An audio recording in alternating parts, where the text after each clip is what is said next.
July world greetings from the heights of Trans-Himalayan Ladakh at 11,500 feet. I am now back at the fasting site to join the women who have begun their fast, 10 days fast. It's their third day. After I was discharged from the hospital, I took a day's rest and today I'm with them again. Just to give you again a brief background of why we are here. We are here to remind the government of India of the promises they have made to the tribal indigenous communities living in these high mountains amidst these very fragile ecosystems, that their land and their culture will be safeguarded under the 6th schedule of the Indian Constitution. This was pledged by the current ruling party and the government in 2019 and 2020 major elections as the top agendas on the election manifestos, and they won heavily these elections. But after that they backtracked, and after many meetings, dilly-dallying, finally on 4th March they declined to keep their promises of giving safeguards to the people and the land and restoring democracy in Ladakh like in Jammu and Kashmir. Today Ladakh has no democratic forums whatever, no assembly, no elected representatives, no elected government. We are ruled by bureaucrats on 3 years terms from New Delhi. Now we are following Mahatma Gandhi's path to remind the government of Satyagraha. Satyagraha means holding on to truth, which involves peaceful resistance and civil disobedience in different forms. One of them is to stay hungry, inflict pain on ourselves, not on anybody, to make the other side realize their unfair means.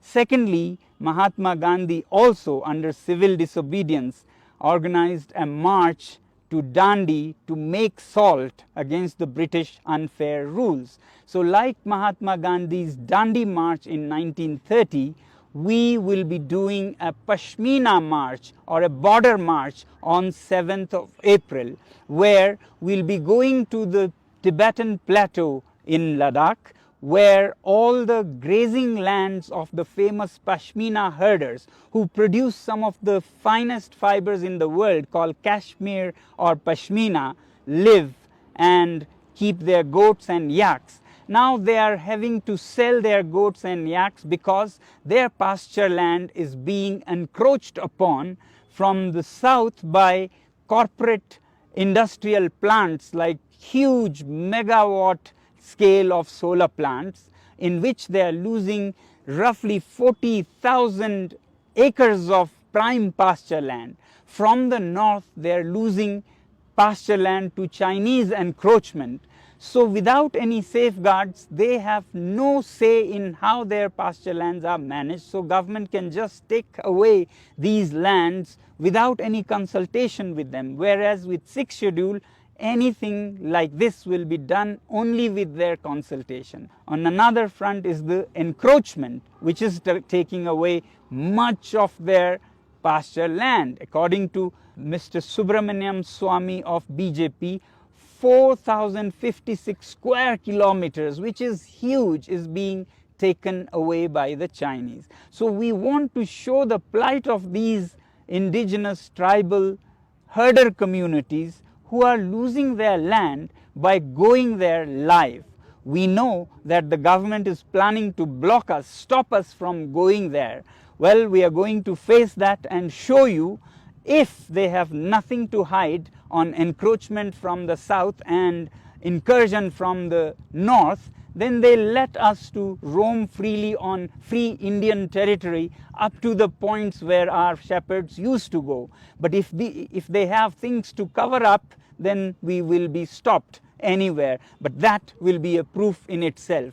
So on 7th of April, we'll be joining some 5 to 10,000 young people who will be first driving and then marching to these pasture lands.